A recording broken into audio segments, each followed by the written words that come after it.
तो दोस्तों इस वीडियो में बात करें, अगर आप सिबिल रिपोर्ट चेक करते हैं, आपके सिबिल रिपोर्ट में यहाँ पर कोई गलत इन्फॉर्मेशन दिखती है, मींस आपने कोई लोन्स लेके नहीं रखा और वो लोन्स वहां पर शो होता है कि आप 10 लाख का लोन लेके रखा, एक्चुअली आपने कभी लोन्स के लिए अप्लाई भी नहीं किया, वो सिबिल रिपोर्ट में आपका दिख रहा है। या फिर बहुत सारे मिस इन्फॉर्मेशन भी होती है कि मीन्स आप 10,000 का ही लोन लिया था लेकिन वो लोन से अमाउंट वहां पर सेक्शन दिखा रहा है कि आप 1 लाख का लोन लेके रखा। इन सारे इन्फॉर्मेशन को कैसे आप रेक्टिफाई करेंगे, कैसे आप अपने सिबिल रिपोर्ट से इन चीज़ों को हटाएंगे और सुधारेंगे। एक्चुअली मेरे साथ भी ऐसा ही हुआ, मैं जब अपना सिबिल रिपोर्ट चेक कर रहा था तो क्रेडिट कार्ड तो मेरे जो एक्टिव है वो है ही, साथ में यहाँ पर एक लोन्स अमाउंट सेंक्शन दिखा रहा था 60,000 का IDFC बैंक फर्स्ट का, जो कि मैंने आज तक कभी लोन्स लिया ही नहीं और ना ही इस बैंक में मैंने कभी अकाउंट भी खुलवाया, लेकिन ये बार बार मेरे सिबिल रिपोर्ट में यहाँ पर मैंने सोचा कोई गलत इन्फॉर्मेशन आ गई होगी तो ये अब खुद ब खुद सही हो जाएगा, लेकिन जब भी मैं चेक कर रहा था ये अमाउंट शो कर रहा था। तो मैंने इसे कैसे दूर किया, ये कैसे सही हुआ, तो इसी के बारे में इस वीडियो में आपको बताऊंगा। तो चलिए वीडियो शुरू करते हैं। तो दोस्तों मुझे जब भी अपना क्रेडिट स्कोर चेक करना होता है तो यहाँ पर मैं अपना पेटीएम एप्लीकेशन ओपन करता हूँ, वहाँ पर फ्री में ये चीज़ें दिख जाती है। तो वहाँ पर क्लिक करने के बाद एक ऑप्शन मिलता है all loans and credit card accounts का, उस पर मैंने क्लिक किया तो वहाँ पर मेरे क्रेडिट कार्ड दिखा रहे थे कि एक्टिव है। तो क्रेडिट कार्ड्स को मैं जान ही रहा हूँ कि मैंने कौन कौन सा क्रेडिट कार्ड यूज़ कर रहा हूँ, वो सारी डिटेल्स थी, लेकिन एक यहाँ पर लोन्स का ऑप्शन दिख रहा था IDFC फर्स्ट बैंक, जो कि मैंने सोचा कि आज तक मैंने कभी लोन्स लिया ही नहीं, लेकिन ये 60,000 का लोन सेक्शन दिखा रहा था। अभी मेरे पास स्क्रीनशॉट ही सिर्फ है, क्योंकि जब मैंने वो चीज़ें दिखा रहा था मैंने वहाँ पर वीडियोस नहीं बनाए थे, वीडियो मैं बाद में बना रहा हूँ। तो यहाँ पर स्क्रीनशॉट में आपको शेयर कर रहा हूँ कि यहाँ 60,000 ये चीज़ें थी जो कि मैंने कभी अप्लाई ही नहीं किया था।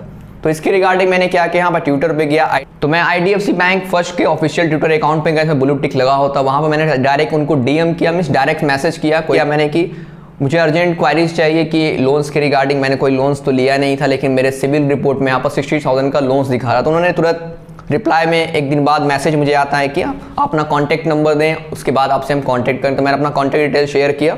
उसके बाद ये ऑप्शंस मुझे आए कि जो आपका 60,000 का जो लोन्स दिख रहा है आपने फ्लिपकार्ट पे लेटर अकाउंट ओपन करके रखा है, इसलिए वो अमाउंट सेक्शन दिख रहा है। अगर उसे आप रिमूव करना चाहते तो आपने फ्लिपकार्ट अकाउंट से ही पे लेटर ऑप्शंस को आप डिसेबल कर देंगे, मीन्स आप डीएक्टिवेट कर लेते हैं तो ये चीज़ें हट जाएगी। लेकिन यहाँ पर एक्चुअली था कि जब मैंने पे लेटर अकाउंट तो एक्टिव करके रखा ही था, लेकिन वहाँ पर सिर्फ 7,000 का ही मुझे लोन्स दिया गया, मीन 7,000 का क्रेडिट लिमिट्स प्रोवाइड किया गया था फ्लिपकार्ट पे लेटर में। लेकिन यहाँ पर जो था, यहाँ पर मुझे 60,000 लोन सेक्शन दिखा रहा था कि 60,000 का आपने ले रखा है। तो ये थोड़ा मिस इन्फॉर्मेशन था यहाँ पे। पहले तो मुझे पता ही नहीं था कि कोई लोन्स एक्टिव भी हो गया, क्योंकि फ्लिपकार्ट का पे लेटर आप ओपन करते हैं तो ये IDFC बैंक से इसका टाइप है, तो IDFC बैंक यहाँ पर आपको लोन्स प्रोवाइड करती है उसके थ्रू।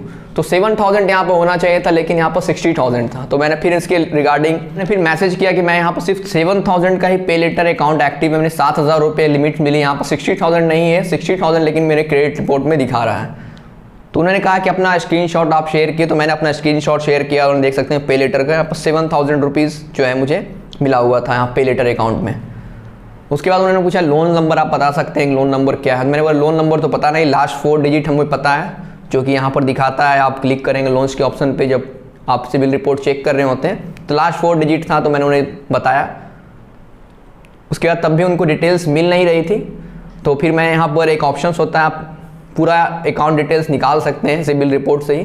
तो आपको जाना होता है यहाँ पर सिर्फ all loans and credit card accounts पे आप क्लिक करेंगे तो नीचे आपको ऑप्शन यहाँ पर दिखता है योर सिबिल क्रेडिट रिपोर्ट। यहाँ पर रिपोर्ट आप डाउनलोड करते हैं, उसमें आपको दिख जाता है कि लोन्स नंबर कितना है। तो उस पर क्लिक करने के बाद मुझे यहाँ पर डिटेल्स मिल गई थी कि मेरा जो है लोन्स नंबर कितना है IDFC बैंक से। मैंने यहाँ पर देख सकते हैं अकाउंट इन्फॉर्मेशन पे आप क्लिक करेंगे तो यहाँ पर दिखा रहा है पर्सनल लोन आपने लिखा है, अकाउंट नंबर, इंडिविजुअल। तो ये चीज़ें जो अकाउंट नंबर मुझे मिली मैंने उन्हें प्रोवाइड किया ट्विटर के थ्रू ही, जो मैंने लिख के स्क्रीनशॉट को शेयर किया। तो स्क्रीनशॉट शेयर करने के बाद इसमें लोन नंबर मेंशन करने मैंने उसे भेजा था। उसके बाद IDFC फर्स्ट बैंक की तरफ से कॉल आया कि आपका जो है ये चीज़ें जो मिस इन्फॉर्मेशन यहाँ पर सिविल रिपोर्ट में हुई थी उसे मैंने रेक्टिफाई कर दिया है। 2 से 4 दिनों बाद ये अपडेट हो जाएगा तो आपका सही हो जाएगा। जो भी 7,000 का लोन है वो 7,000 ही दिखेगा, यहाँ पर 60,000 जो है नहीं दिखेगा। तो एग्जैक्टली वैसा ही हुआ जैसा उन्होंने बताया था। मैं 1 हफ्ते बाद फिर से अपना सिविल रिपोर्ट चेक किया, पेटीएम पे शो मोर पे क्लिक करके यहाँ पर फ्रीज क्रेडिट स्कोर पे आप क्लिक करना होता है, जो कि अभी मैं फिर से चेक कर रहा हूँ। मैंने पहले चेक कर लिया था, वीडियोस बनाए, मैं फिर से मैं चेक कर रहा हूँ। यहाँ पर देख सकते हैं मेरा सिविल स्कोर जो है 786 है, जो कि एक्सीलेंट है। तो यहाँ पर एक ऑप्शन होता है all loans and credit card accounts, उस पर आपको क्लिक करना होता है। तो यहाँ पर दिख जाता है आप कितने क्रेडिट कार्ड लेके रखे, जैसे यहाँ पर 3 क्रेडिट कार्ड मेरे एक्टिव हैं और यहाँ पर लोन्स जो है IDFC फर्स्ट बैंक का दिख रहा है, लेकिन मैंने कोई लोन्स लेके नहीं रखा। फ्लिपकार्ट पे लेटर एक्टिवेट है, इसी वजह से यहाँ पर 7,000 का लोन दिखा रहा है, जो कि पहले यहाँ पर 60,000 था।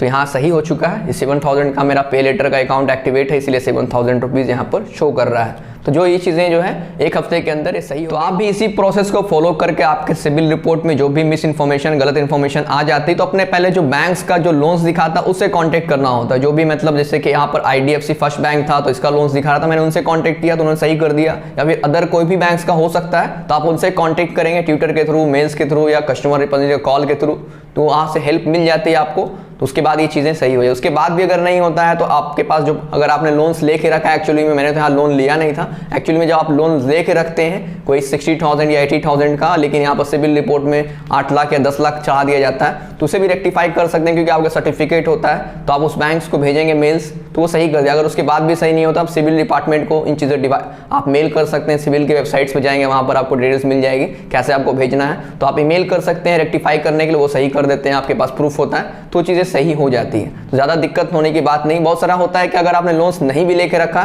तब भी यहाँ पर सिविल रिपोर्ट आप चेक करेंगे तो यहाँ पर दिखेगा कि आपने लोन्स लेके रखा, किसी बैंक से लेके रखा। तो ये एक्चुअली में होता है जब किसी के गारंटर आप बनते हैं, लोन्स के गारंटर जब बनते हैं तब भी आपका सिबिल रिपोर्ट यहाँ पर एक्टिवेट हो जाता है। और जो भी अगर वो जिसका गारंटर आप बने वो पेमेंट नहीं कर रहा, डिफॉल्टर हो रहा है, तो आपका भी सिबिल डाउन होता है और आपके सिबिल रिपोर्ट पर इफेक्ट में, क्योंकि आप गारंटर बनना मीन्स, लोन्स गारंटर मीन्स आप उसका जिम्मेवारी ले रहे हैं सामने वाले का। जिसने लोन्स लिया है अगर वो पेमेंट नहीं कर रहा तो आप उसका पेमेंट करेंगे। तो गारंटर आप सोच समझ के बनेगा, किसी के लोन्स के गारंटर आप बनते हैं तो यहाँ पर आपका भी सिबिल खराब होता है और सिबिल रिपोर्ट में आपका भी नेम मेंशन होता है, क्योंकि आपसे आधार कार्ड, पैन कार्ड लिया जाता है, आपको मोबाइल नंबर लिया जाता है। तो उनका अगर वो सामने वाला जिसका गारंटर आप बने वो लोन सही टाइम पर पेमेंट नहीं कर रहा तो आपका भी सिबिल यहाँ पर खराब होगा, फिर फ्यूचर में आपका भी लोन्स वगैरह नहीं ले पाएंगे। 3 चीज़ों पर ध्यान रखना ज़्यादा जरूरी होता है। पेटीएम एप्लीकेशन से इजीली आप जो यहाँ पर सिबिल स्कोर चेक कर सकते हैं। ऐसे और भी वेबसाइट्स हैं जो कि आपको प्रोवाइड करती है, पैसा बाजार भी है, वहाँ से भी आप चेक कर सकते हैं। जहाँ से आपको सही दिखे वहाँ से आप इजिली अपना सिबिल स्कोर चेक कर सकते हैं। तो इस वीडियो में बस इतना ही। आई होप कि इन्फॉर्मेशन आपको अच्छा लगा। इन्फॉर्मेशन अच्छा लगा तो चैनल को सब्सक्राइब जरूर कर लें। इस वीडियो से रिलेटेड कोई भी सवाल और क्वेश्चन है तो आप मुझे इंस्टाग्राम पर मैसेज कर सकते हैं। इंस्टाग्राम की ID यहाँ पर दिख रही है। मिलते हैं नेक्स्ट वीडियो में।